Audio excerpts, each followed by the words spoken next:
I'd like to call this regular meeting of the Operations Planning Committee to order for Thursday, March 28th.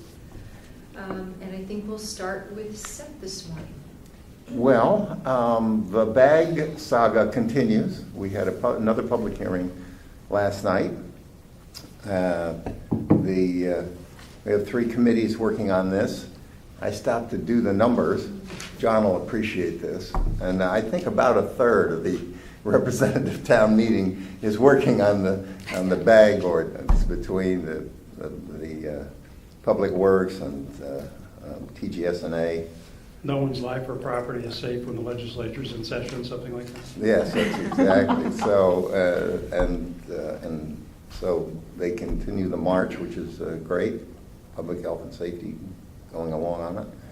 And so they have to, we're at the point now where these committees have to get together and adopt a final resolution, which will be the one that comes before the RTM. So that, at the moment I'm seeing June for that, because we don't want to do it during the budget, and there's still some issues. And they have to get worked out, so I don't think they'll be ready for the April meeting of the RTM. But we will have the police contract, I think, for the next RTM meeting. And a lady, or a person, to add to the Blight Commission. And that will about do it.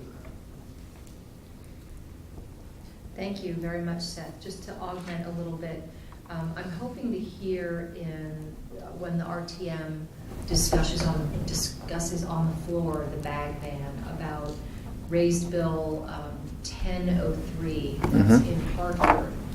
It's also an act concerning the use of single-use plastic paper bags, and it seems that the ordinance, the ordinance that we're creating mirrors some aspects of this particular proposal, but not others. So I'm eager to see not only how this continues to move through the legislative process up in Hartford, certainly would hope that ultimately we end up with laws that are consistent with one another, if we end up with laws at all.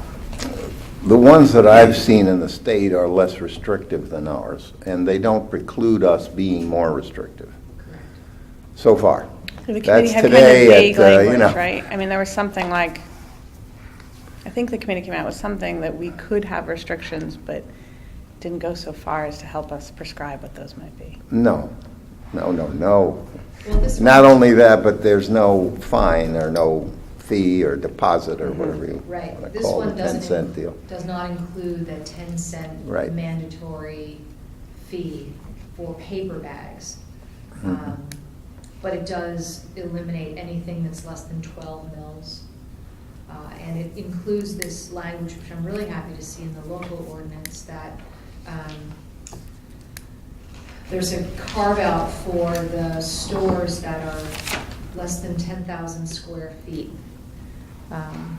which I thought was great. And I think that's an enhancement, because I think we're all likely in agreement that it would be great for people to just stop using those single-use plastic bags. And I was saying to John before you guys walked in that I get hung up a little bit on the fact that we have to create laws for behaviors that people have within their own power to just stop using them.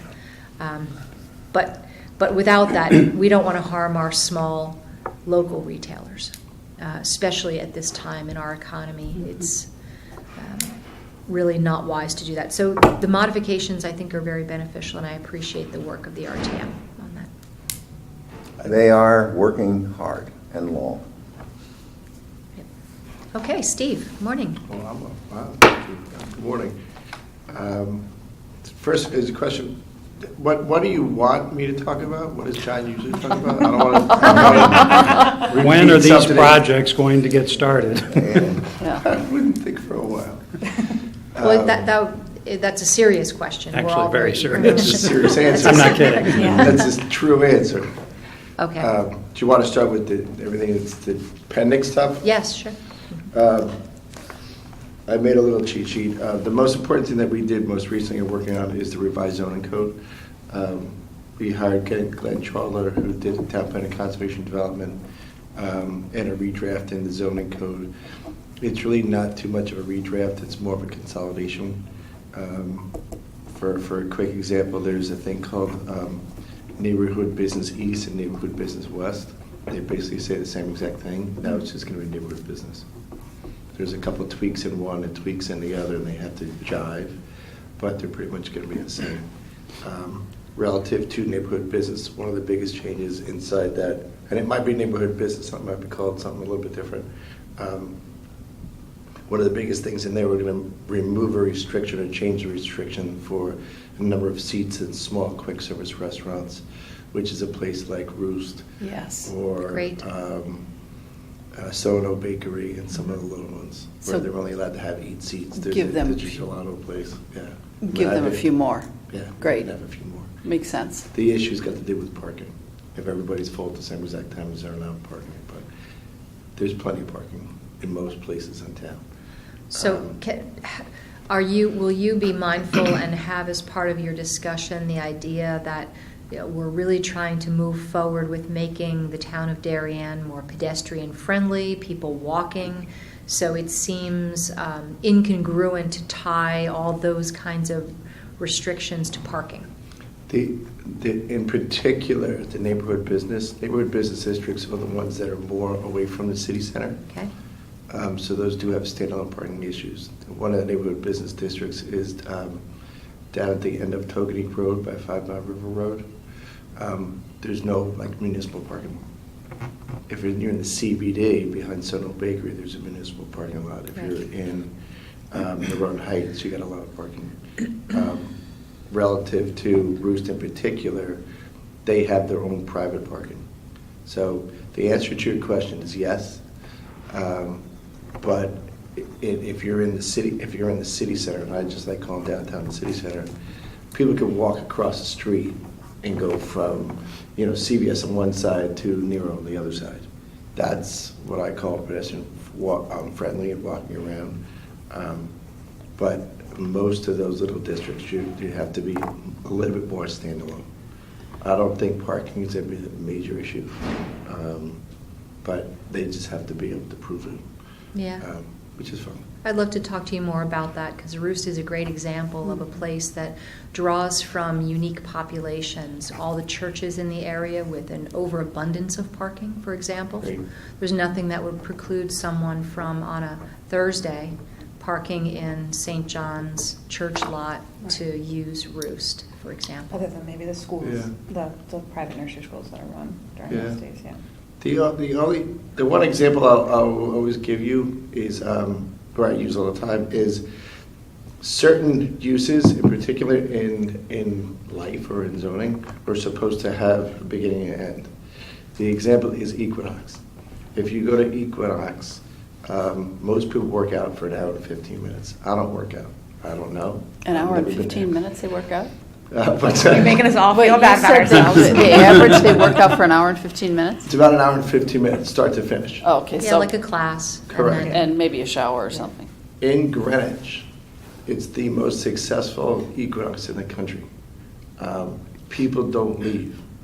They messed up the parking in the Greenwich. Oh. So the people that are members there go there in the morning and stay for like 6 hours. So the parking doesn't turn over. Get a life, maybe? Exactly. Sorry. It doesn't They turn have over. food service there, they have enticed their customers to stay with groups of people. It got so, You must be very fit. it's so bad there, they have valet parking. Okay, if you flip that over. Only in Greenwich. Yeah. Right. The same thing That's is funny, similar. actually. It's hilarious. It's the same thing is similar in Armonk. There's a new development in Armonk that I've worked on for a while. It could technically happen at Roost. If you went to Pure Bar and you were in Pure Bar for a class for an hour and a half, I think it's Pure Bar, it's not, Yeah. If you're there for an hour and a half, then you go across the street to Roost for another 45 minutes. You're there, the physical car is there too long. Yeah. That's the problem. And then you can go across the street and get your hair cut. You can be there all day. we're mindful of that and matters. I think it's something you can overcome. Moving on. 77 Leroy is the corner, is a 16-unit apartment building that was approved by the Stefanoni family, sold, developed. They only, they occupied 5 units, which were the affordable housing units, or the lower income affordable housing units. Those sold. The other 11, some of those are leased, some of those are not. Not the developer, the present person that controls the condominium board association has come back to the planning and zoning commission to change the resolution for the zoning. Since I've been on the commission, all the age restrictions that we put in place are 62 and over. Nationally, you're allowed to be 55 and over or 62 and over.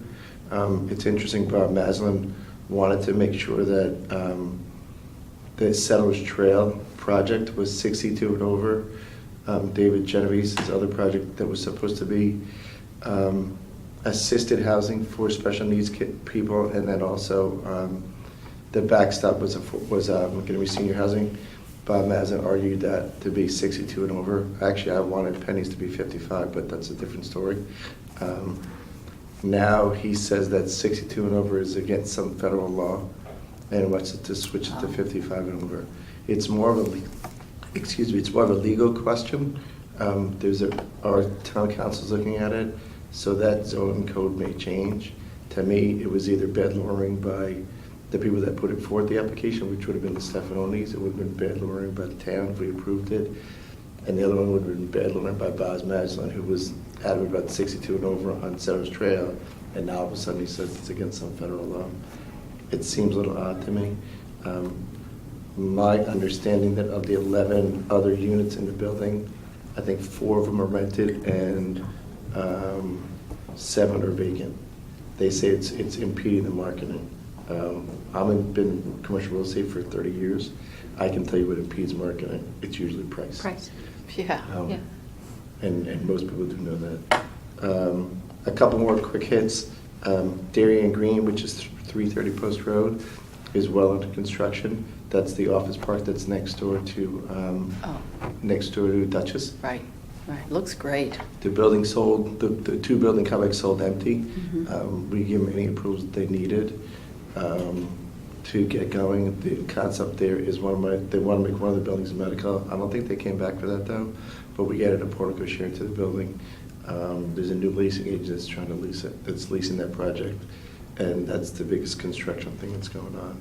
Next door to that, John Vaccaro has another little building that was the old sewing machine factory. Yeah. He's full bore on that, full construction. I think they brought one tenant forth to us already, which is another fitness tenant. It's really, I was in California for Parents Weekend, and the same fitness tenant's out here. They're supposed to come here. It's, the latest and greatest fitness center. I guess they pay the rent. There is variety. There's a lot of There's them. no variety. So that one's full bore. But I'm going to get to the ones you want to care about. Darien self-storage, open, going. I was the first boat there because I wanted to have boats. Now there's 5 boats there. So the boat thing's going well. The parking, there's 16 parking spaces out front. Of those 16 parking spaces, it was supposed to be a quote-unquote paid commuter lot, managed by the owner of the property. There's an app-based company that came to town that wants to give you an app to use your excess parking. It's similar on meter. If you go to a lot of places now, you can pay for parking via an app on your phone versus putting 25 cents in a meter. The owner of the property may, put the management of the subleasing of that space out to that app-based company, so you can reserve a spot there and pay them through the app. And then the Hertz brothers that own it would have nothing to do with it. They would just, effectively collect 1 check versus collecting 13 checks. We don't really need to approve that. That's a private thing. That's just supposed to be more commuter parking within walking distance of the train station. The only other thing that's going on over there, they're putting solar panels on the roof of that building, so we get to lower our carbon footprint again inside Darien. I'll switch over to Corbin Drive, which people would like to know about. Corbin Drive has had a lot of meetings with the state recently. They have to get a bunch of state approvals. I think they got some state approvals already. The ones that are still on the table are the widening or narrowing of the sidewalk. And there's it next to, if you look at the building next to where you sit in the pocket park for Gopher Ice Cream, there's a little culvert thing, which is the water that comes underneath the post road. It's a drainage ditch. The plan, it goes all the way back to Old Kings Highway South. The plan is to put that thing way underground and make it a pipe, and the developer is going to pay for all that, since it's between Tibbetts Building, Corbin Drive, and the parking lot there. The state says it's a river, it's not a drainage ditch. So the EPA supposedly wants some kind of compensation for them to move a river. I don't know why. Significant compensation. Yep. The state wants compensation. Yeah, it's a fee in lieu. It's an odd concept. It's the Army Corps. So where it comes from, I don't know. The other issue is, and I talked to the engineer about it the other day, is David Genevieve's very smart person. He looks at everything. Yeah. He wants they design the sidewalks to be wider. If you go into 1020, the sidewalk is really wide. If you go over to Darien or Wheaton Bank, which is not down, but this sidewalk is really narrow. He wants a wider sidewalk. That means, I think, narrowing the road a little bit on the building. The state wants the road wider and the sidewalk skinnier, and he wants the sidewalk wider and the road skinnier. The reason why you narrow a road is for traffic calming, because you don't have people trying to go past you. Right. So there's going to be some give and take on that. I don't know where it's going to come out. Well, and the paradox with the traffic, narrowing the road, is it also slows the traffic, makes it safer, and also speeds traffic through. That's It's more the concept. effective getting traffic moving than people going faster. Because it's one lane. So right, and it's people drive slower, fewer accidents, they're driving more thoughtfully, and they drive more efficiently. Great. Part of the problem is the road geometry there. If you think about the geometry of the road in front of 1020 Post, you have 2 travel lanes and on-street parking. But in front of David's project, you have to accommodate on one side a through traffic lane and a right-hand turn lane. So, Good point. and then Right. on-street parking on either side. So it's a little bit different. So, I mean, it was very well designed when it was presented to us.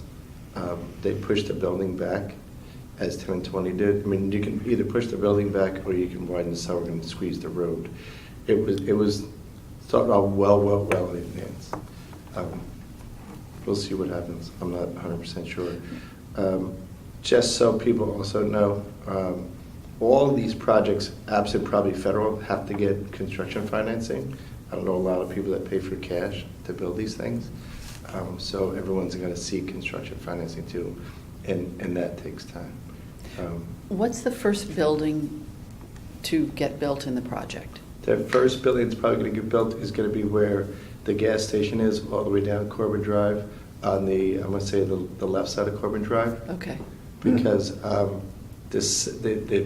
first big building to come down would be Bank of America building, and then there's a bunch of tenants inside. Helen Hansen is in there, right? So if you take down the gas station and Corbin Drive, then all those tenants that are on the Post Road Right. can move into that new building. Got it. And then when the new building gets built, they can all get moved back. So is it when the gas station comes down, is it going to be one building there? Or it's There's- a long? It's a long building, Okay. but there is also a curb cut that cuts through. Okay. So, because there's a culvert in the back, there was already an existing easement back behind there to get from Corbin directly into the parking lot behind 1020. And to me, whenever I want to go to 1020, come from that way, or to CVS, you have to go all the way back and around and cut through, some private office building parking lot. Medical building, yeah. There's supposed to be a curb cut, so there's going to be a bank branch, a building, I think a driveway, and another building. Okay.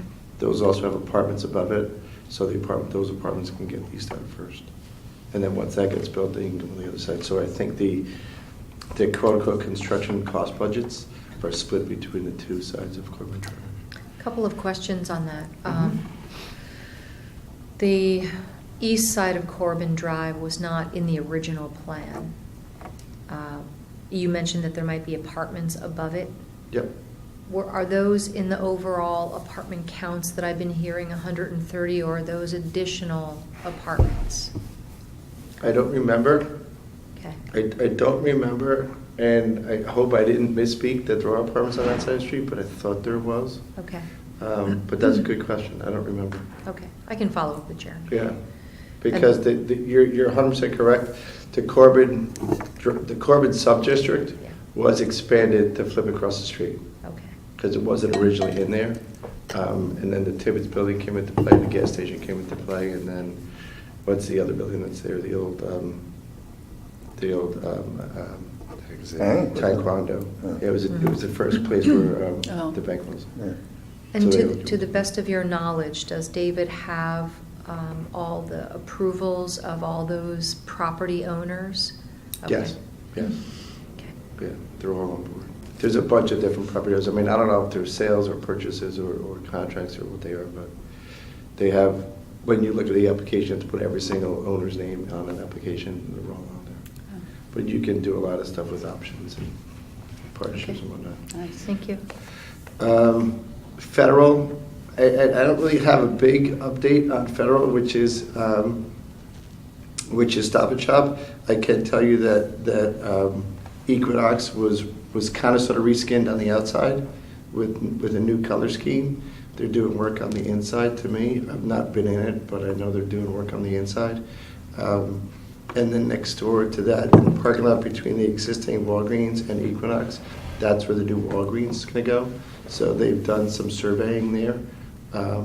So the first move that happens there is the new Walgreens would get built. Then you can take down the old Walgreens, and then you're off to the races. I was recently out in San Jose, Santa Clara, California, Santana Row, which is what they built, which what Federal built out there. That's one of their biggest famous projects. It was cranking at 10 o'clock at night. There's a lot of stuff going on there. I hope ours is not going to be big in the Santana Row, but they did a nice job out there. Palmer's, they're still moving forward. They also need to see construction financing. They've had a couple little changes. We gave them some extensions. One of the first moves there, I think, is the post office is moving to where Infinity Fitness is, which is underneath the Palmer store. That's a big space that's always been vacant for a long time. I think there's Infinity Fitness under there, and then physical therapy, Right. and there's room for the post office. That's where the post office is supposed to go. Huh. Most of those that have a tendency to move or are moving. Like Heights Pizza's under construction over for Planet Right. Pizza, and they'll eventually move. I have not heard much from them, but they did get an extension. Have you heard any news about Jimmy's Southside? Oh, right. When they're moving now, When or where? I don't know. Okay. Yeah, No. that's a good question. One of those. There's a lot of buildings being built, so they can move to a new building, but it depends on how long they're going to be closed. Yeah, okay. A couple other small things. Tokenique Road, we have two office buildings on that street because of the zoning change, which is 100 and 120 Tokenique Road. Those buildings are in that target zone.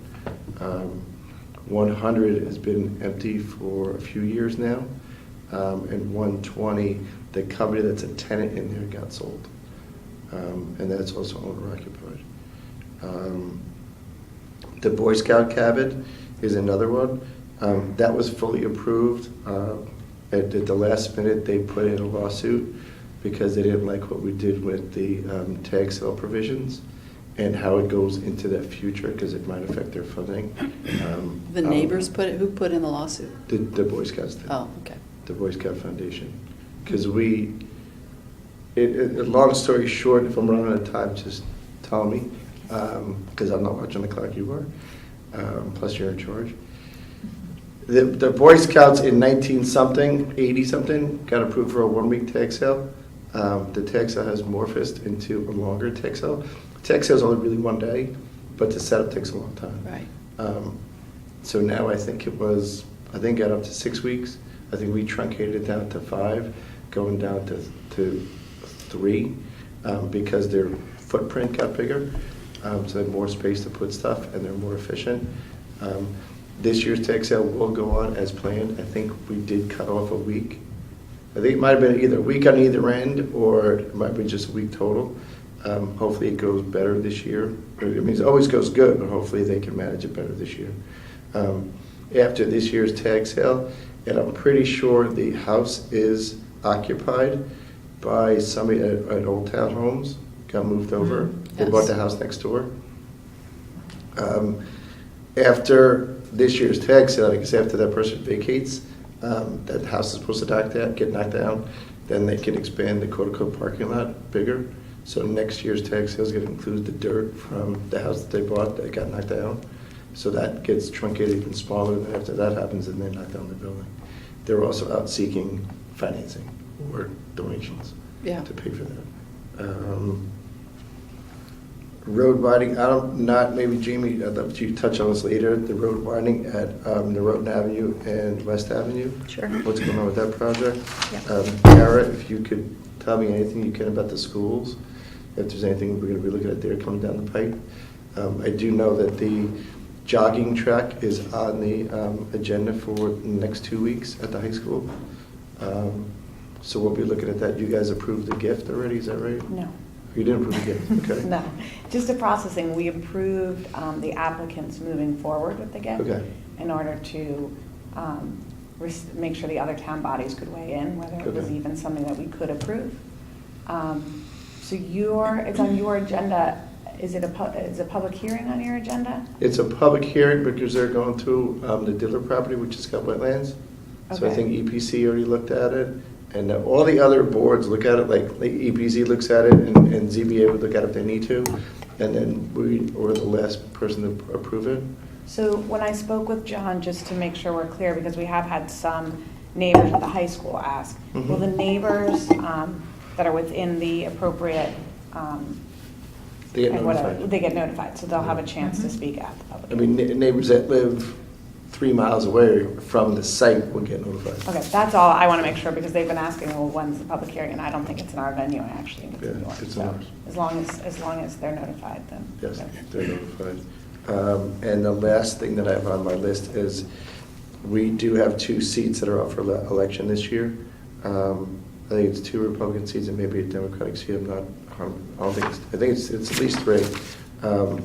Mr. Cini said he's not going to run for re-election, so we still have a nomination. I don't know when the RTC or the DTC get together, but we're next year, in November, there's going to be someone else on the ballot running next to Jamie on the ballot. Congratulations.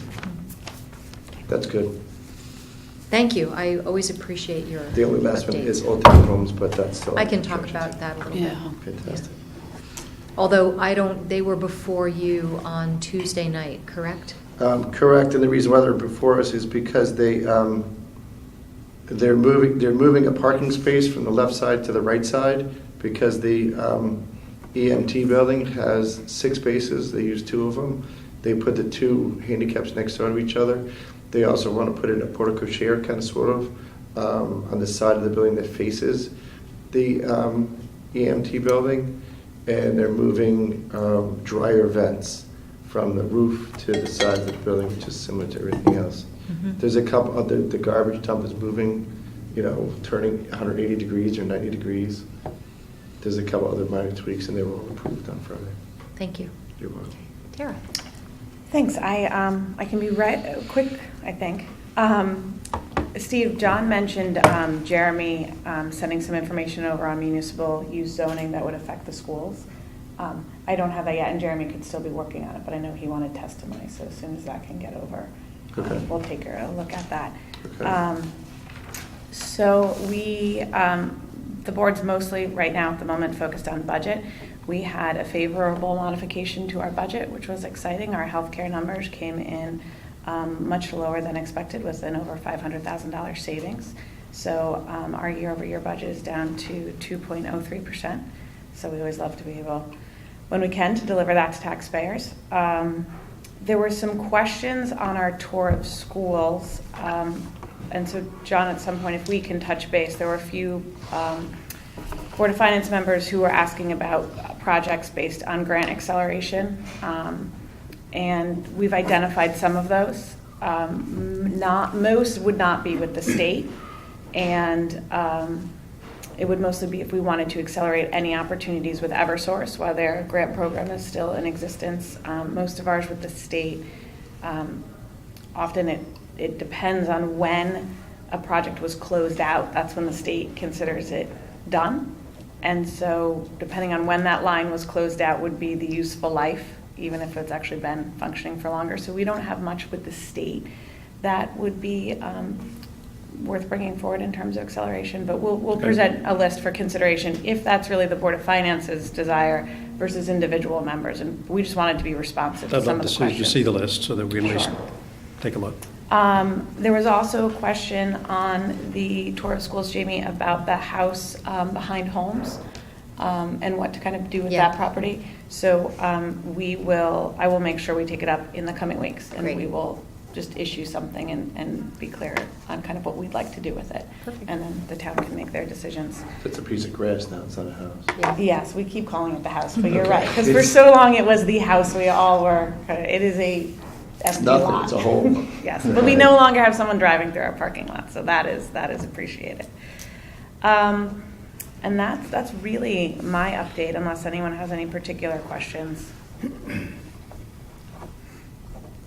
No. Steve, sorry, you asked about school projects. Facilities has gone back, once we kind of got Oxbridge off to the building committee, we've gone back to kind of look at what would be the next school project, and as those decisions come, we will get it out to all the appropriate town bodies. So am I correct to assume that Oxbridge is going to be coming soon, or if it gets funded or approved? Mr. Zagrodsky? I can talk to that. Mr. Zagrodsky's on the building committee for Oxbridge. Because we look forward on what's going to be big in, you know, It's just 2020, keep on going. you know. So it's out of the school's hands now. Okay.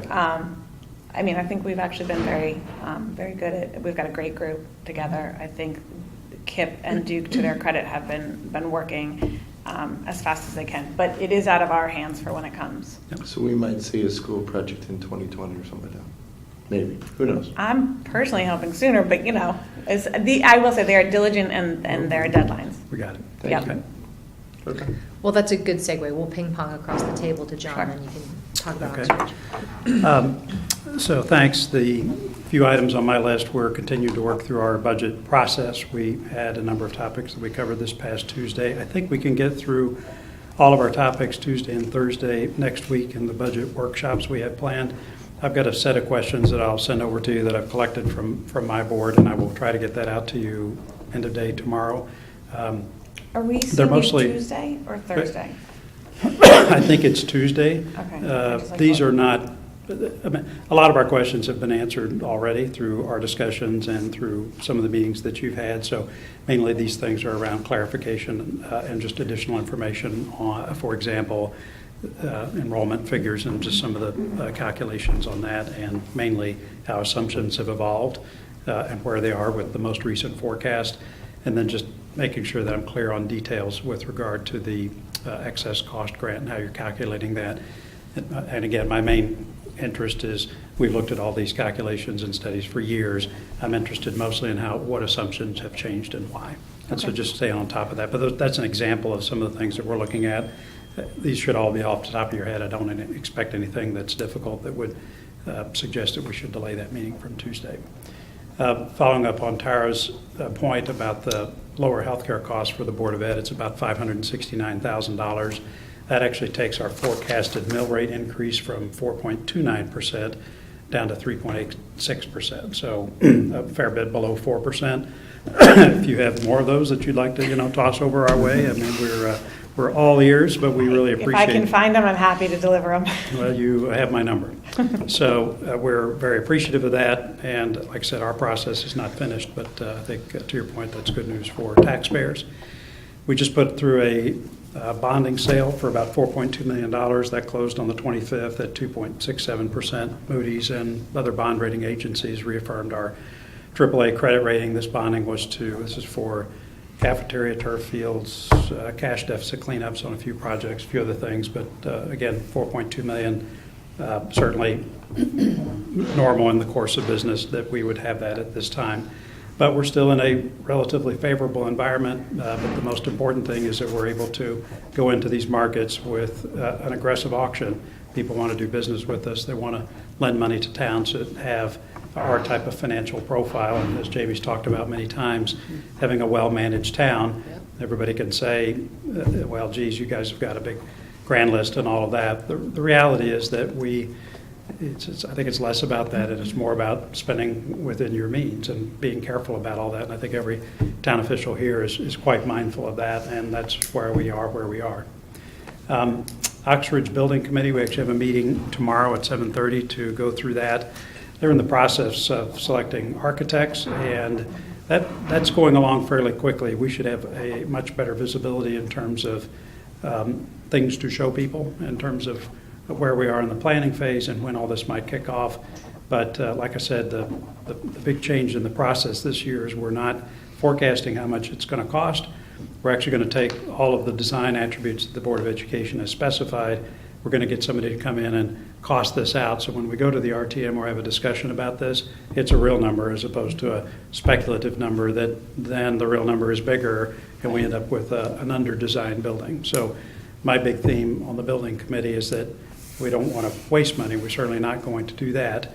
But the end product that you see for Oxridge will not be an under-designed building, right? This will have the right capacity, the right size, the right capabilities, all the things we need for a 21st century school building, and we'll be able to deliver something to you that has those attributes. I've been very clear, I do not want to go back 3 years after this building is built and make hundreds of thousands of dollars worth of change because we were short-sighted on the design, so that's not going to happen. Anyway, I appreciate the detail that the Board of Education has provided. It's been very helpful for our discussions, and it's going to take a little bit of time, but I think we'll end up with something that everybody can be proud of, and if we can do it with the Public Works Garage theme of sooner than expected and under budget, that would be even better. And then I'm not going to talk more about this. I've said a lot publicly, but we remain concerned about what's going on at the state level. Terry will talk more about that. Yeah. And again, just to remind everybody, all this prudence and good management that we talk about, there's a potential for a tsunami that would come in and change things. So we just need to be mindful of that. That's it. So I have questions regarding the financing of the Oxridge Elementary School. We're going to borrow. I know that It's not going to be no cash and carry. correct, but we had some discussion at our Board of Selectmen meeting on the fate of school construction grants, certainly at the mercy of what's happening at the state in relation to debt diets and school construction being tied to efforts to regionalize services. My question really is more of a technical and mechanical one, and that is, it seems, and Terry, you could clarify this, that you have to, the process requires that you get local funding approvals before you can get state grant approvals, none of which can happen. You can't go get bids before those things happen. So it is we're actually working toward, as you just heard from John, a process that will allow for a better financial outcome, or at least a more authentic financial outcome locally. And I'm wondering, I am assuming that the Board of Finance and the Board of Education and the town will at some point talk about the challenges of applying for the state construction reimbursement grant, how much we're talking about on the table, if we do that, how long does that delay the actual project? Kip seemed very concerned about not really, I don't think we want to delay the project unless we have a thorough analysis of the cost benefits. of doing so? Serendipitously, there was a man who contacted me who was a grant consultant, and I think he was at the last meeting, which I'd missed, and came in and talked about the work that he does. But it really does take some specialized expertise to understand the not just the grant universe, but the nature of those grants and how they work, so that we can assess them and then go back and say, okay, well, this particular grant, the cost of that is this delay or this reconfiguration and all of Yeah. that, and make a thoughtful call or decision, obviously in collaboration with all of you, that says, okay, to get this grant, we have to do X or expect Y. Are you okay with that? And collectively make a decision on it. Right. So I think our job is to make sure we've got the best expertise and can present a holistic view across all of these grants for all of you to look at. Mhm. And then let's make a collective decision about which ones we want to pursue and quote pay the cost for, and others that we don't. But it's complicated in its evolving landscape. So I think to John's point, when we talk, there's a couple different grants, right? So there's more than a couple, but there's a school construction grant, which we've That's the applied biggest for, one, yeah. and that's the biggest one. Right. And that is specific to what it applies for and what it doesn't. But there's also grants for security, and there are other smaller grants that I assume that the committee and the town will want to capitalize on. So it's a bit of a process. I mean, it's a real meandering. Yep. I don't always love consultants, and no one has asked me my opinion on this, but I can understand the interest in hearing from someone, because this is difficult to navigate this process. It's not. I think he would pay for himself, since Yes. it's about getting, otherwise I would say no, but he seems competent. But he hasn't been engaged yet, and Yeah. we'll take that to you guys.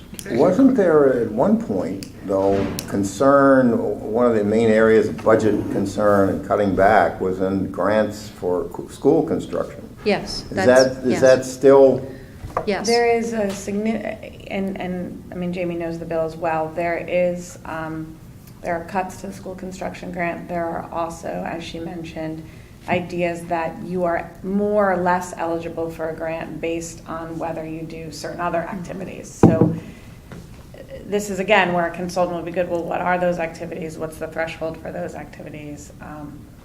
But I think generally 20% is the maximum. At different school projects, we've gotten different amounts. I imagine it's a shifting scale all around in this particular financial climate. Are there strings attached with these grants you get from the state?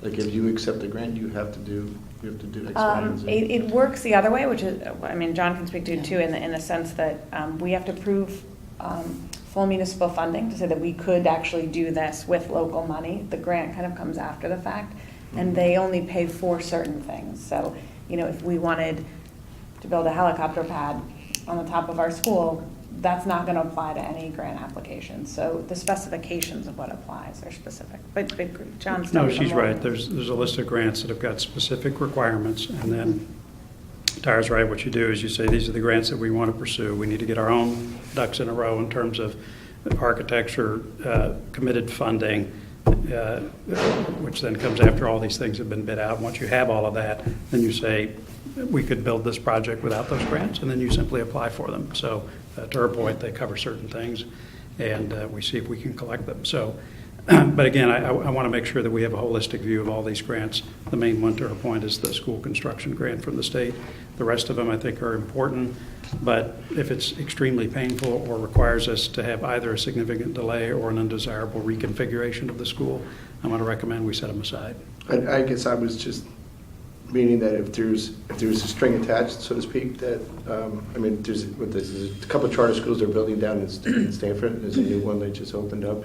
For argument's sake, say if they were over capacity by 10 kids, Well, can they say, hey, you guys take this grant, but you also have to take those 10 kids that can't fit into the school that's at... Not Well, then- standalone. No, It's yeah. not, they would never do standalone. And it's all done through the Office of Policy and Management Okay. with very strict guidelines. Fair Yeah. question.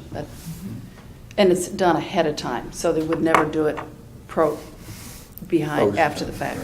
Okay. Thank you. Thanks. And they're very thorough at Office of Policy and Management. They do a very good job of vetting the projects, and I coordinate with them often on projects. So, Oh, yeah. Okay, Terry. Briefly, because I know we're coming down to the end here. It's a tough budget. There's no two ways about it. The regionalization of schools was a very hot topic, and There were 3 bills that dealt with that, 2 from Senator Stephen Looney and another one from the governor.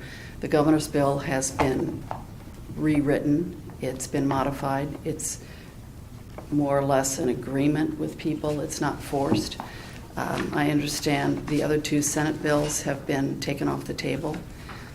They have had public hearings, and once something has had a public hearing, they could be put into an implementer or another piece of legislation. It doesn't mean they will, but it is a moving target. It is still moving, and we just don't know. What I have a strong suspicion will be thrown to the towns are phasing in of the teachers' retirement pensions. I just have a sense. And the other is the statewide vehicle tax. So again, the budget process, we're still in the middle of public hearings for finance and appropriations. The report out dates are beginning of May for both committees, and after that we have a month with the leadership of both parties and the governor's office to work on this budget. We've got $2 billion deficit to figure out how we're going to address that, and people are rebelling against the proposed tax increases. So it's nonsensical. Yesterday, we were in session to vote on commissioners and also a union an arbitration. It wasn't a contract. An arbitration for the assistant attorneys general who were just allowed to collectively bargain. The contract guarantees $3 million increases over the next 3 years for department heads. Department heads get $6,000 in the first year, $12,000 in the second year, pay increases. And 48 days paid vacation a year, which every Democrat voted for it, but two in the House didn't. So include the So it's like if we're not going to address this situation with the very tight allegiance with our organized state union workers and the legislative Democrats, it's going to be very difficult to fix our fiscal situation.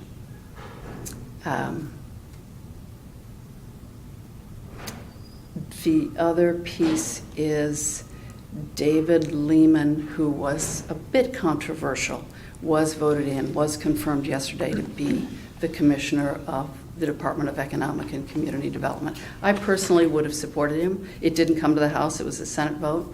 Very capable. He understands municipal finance. He's already done some very good deals. He went down to Bridgeport, toured Bridgeport for a full day with Marilyn Moore, the state senator there. She was very enthusiastic about him. I think he's a fresh face and a fresh voice on this, so I think that's a good thing. The rest of it, I will certainly keep you all apprised on where we go. Thank you. Yes? 2 seconds. So if responsibility for the cost of the pension starts to move in our direction, does that have any impact on collective bargaining? Do we now get some say That's in, to be determined. do we get to, I would hope. bargain Language how yet. that? There's no language yet. I would that hope. gives us that. Right, but that's something that would I have was to be. just asking on John's behalf. Right. Yeah. I just think I don't know, it's so many moving pieces and so many voices on this. We just have to be aware that that's a possibility. Okay, I'll go fast. Look at me. There's a lot of pieces of I know, you legislation just happen to be there. that if you're interested, I can tell you about. I do want to note that, and Tara, I'm sure, is aware of this, the Governor's Bill 874 establishes this Commission on Shared School Services, which is something that we'll want to watch because right now it convenes this commission and they're required to put forward recommendations, no mandates, but recommendations for the sharing of school services. So that sounds like a longer-term rollout of future potential school mandates. In addition to the regionalism bills, there is another bill that we've been watching closely, House Bill 7192, which it's sort of a grab bag of regionalism efforts. And one of the things that will be required, and I'm pretty sure this will go forward this year too, is the consolidation of public service answering points, dispatch centers. So before you leave, John, just tuck a note in the back of your mind that, it certainly is germane to our civilian dispatch investment. And the reason why we moved that forward is because we believe that civilianizing the dispatch would allow us to more seamlessly transition to a consolidated Which is all going dispatch to be center. civilian anyway. Yes, which would be civilianized anyway. Thank you. Thank you. Bye, Thanks, John. John. Makes a couple other changes. It has been changed as of yesterday to remove the element that would have required tax collectors to become appointed rather than elected. And it also changed in not requiring the combining of assessment and collection departments within municipalities. But there are other things in that bill that still remain concerning, namely certain assessment and collection functions, data collection, data input functions are proposed to move to the COGS, with this very antiquated system of shipping paperwork to the COGS, having them do all this data entry, shipping the paperwork back for safe storage and keeping in an effort to create a regional database of some kind.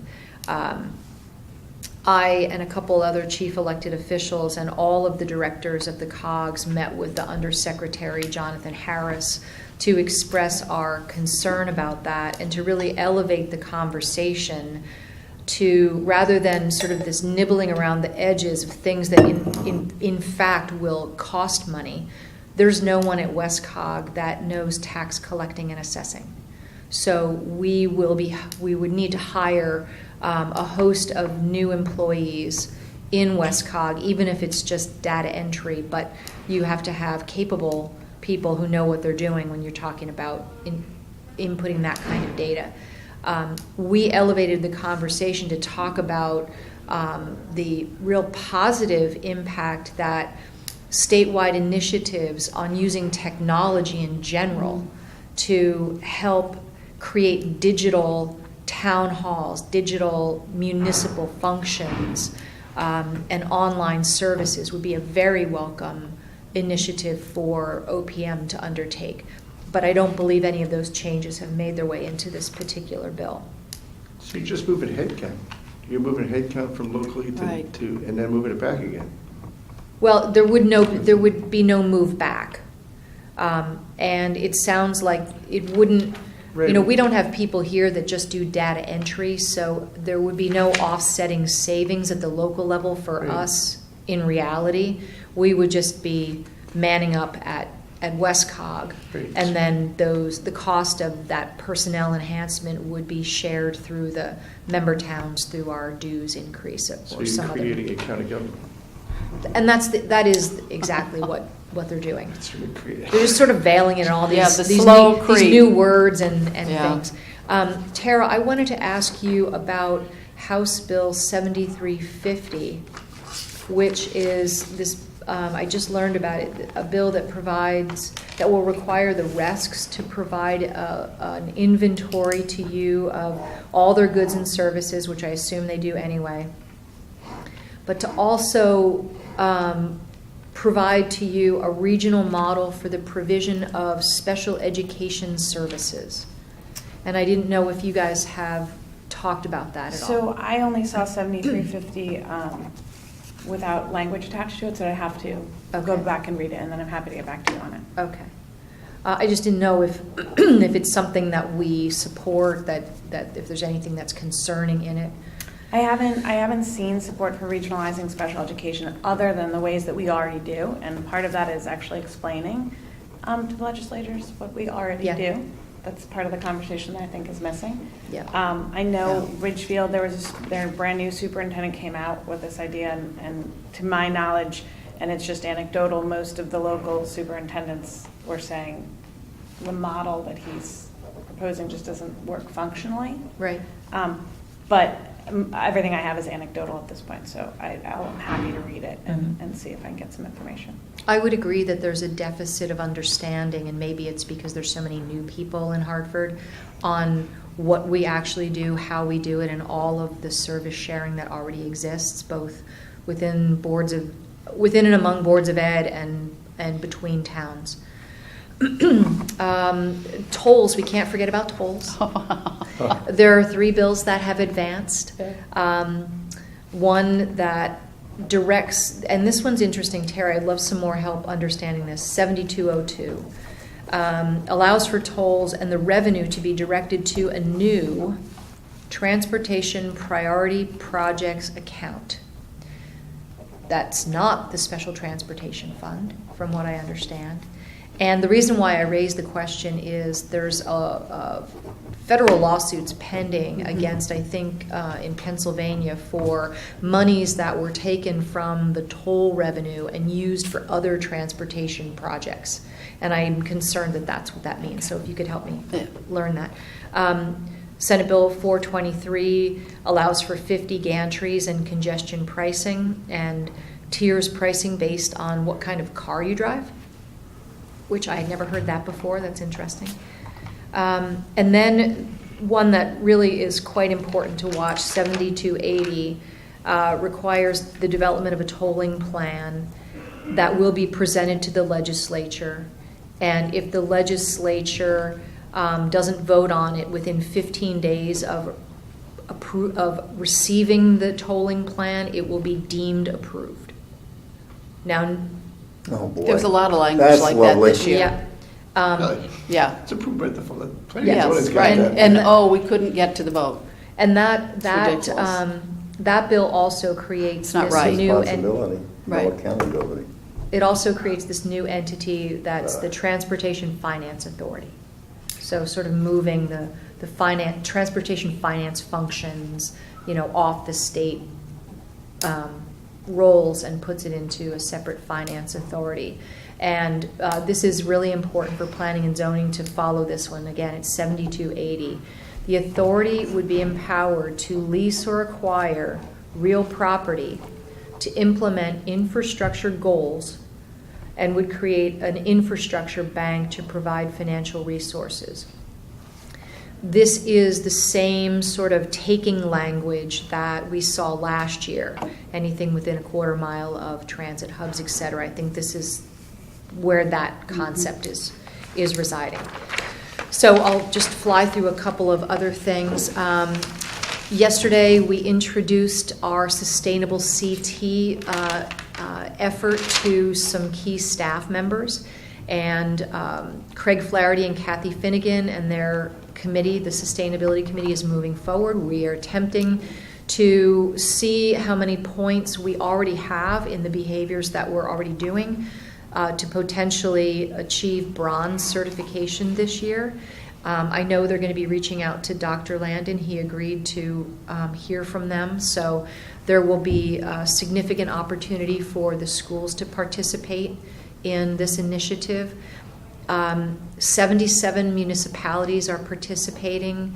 I think almost 30 have received certifications thus far. And from what I can tell, it's a wonderful way to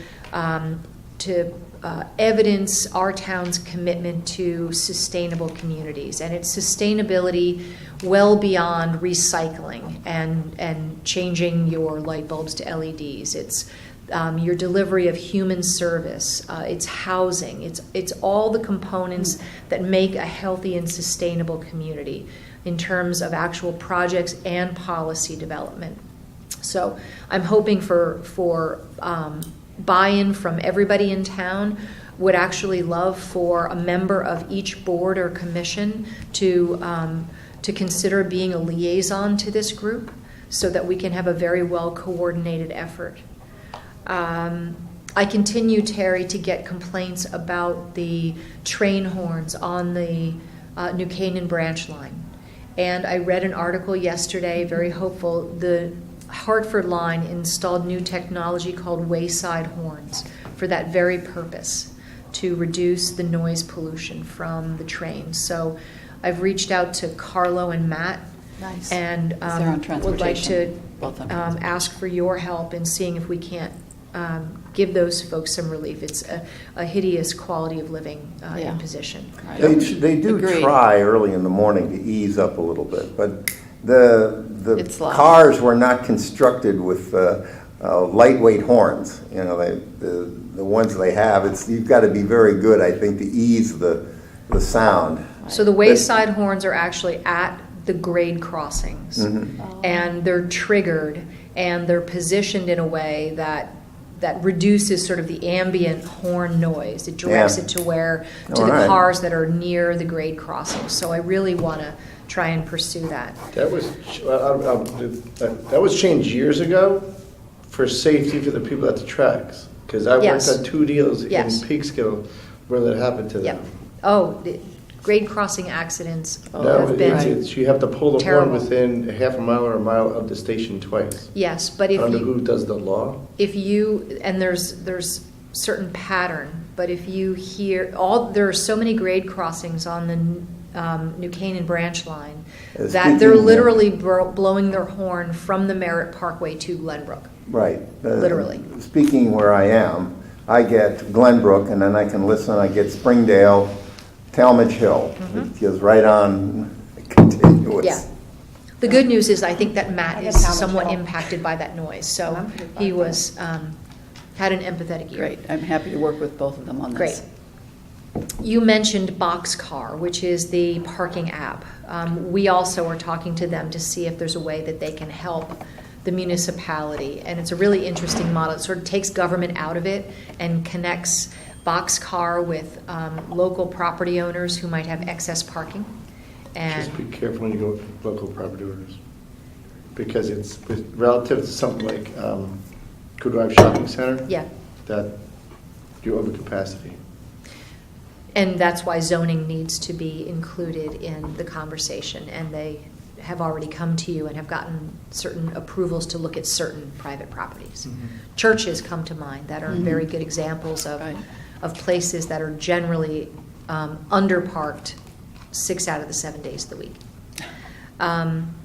Norotan Heights train station design development is moving forward. We continue to have some, along the lines of re-education, trying to get the Connecticut DOT to remember the concept that the town of Darien is willing to financially participate significantly in the upgrades. So we have to keep engaging them, and they do have people at the table. They don't believe you. I think they don't. Old Town Hall Homes, you can see that it's Yeah. been demolished. An unintended consequence of that development, which we learned very recently, unfortunately, is that we need to temporarily relocate our in-town paramedics. I don't know that. Yes, because of the entrance and exit, the construction entrance and exit. So we are working on a plan to do just that, and we should hopefully have something in the next 2 weeks organized. Norotan and West intersection is in the process of design development. That project, along with the signal enhancements and roadway alignment changes at Norotan and Ledge, are both going to be funded primarily through the local transportation capital improvement program, which is state funding managed through WestCog. So we have been approved. We've gotten commitments to fund from WestCog for both of those intersection projects. West and Norotan will happen first. So if someone takes the lead on that one, do they go to Palmer's do they go to Federal for a check because they're taking out 12 feet at Chase Bank? At the corner of is it Road Avenue? No, Heights Road Heights and Road Avenue. So are you talking about the permanent easements? Well, as part of the federal application, they're taking out 12 feet and adding a turning lane, which is now grass on Chase Bank. So that's actually a third project. They are related but not contiguous. The town of Darien is changing the signaling Right. and creating turn lanes at the intersection of Norotan and West. Right. And we're doing the same thing at the intersection of Norotan and Ledge. Correct. The piece of roadway that you're talking about that's associated with the Federal Realty development is not part of the town's project scope, but they are all interrelated. Okay. I just. They won't happen at the same time. The federal piece of that project won't actually happen until federal decides to start the Correct. redevelopment. Yeah, that's okay. Right. I would have figured they would have coordinated. Right. Blight. We are now at the point where we have 3 very problematic blight situations, and we will be going back to the RTM with suggested modifications to the blight ordinance. We've learned a lot in the process. And I'm going to save my last question because it's kind of a big one for you, Steve. There's been a lot of Drum roll. conversation over the years, and in particular, this legislative session over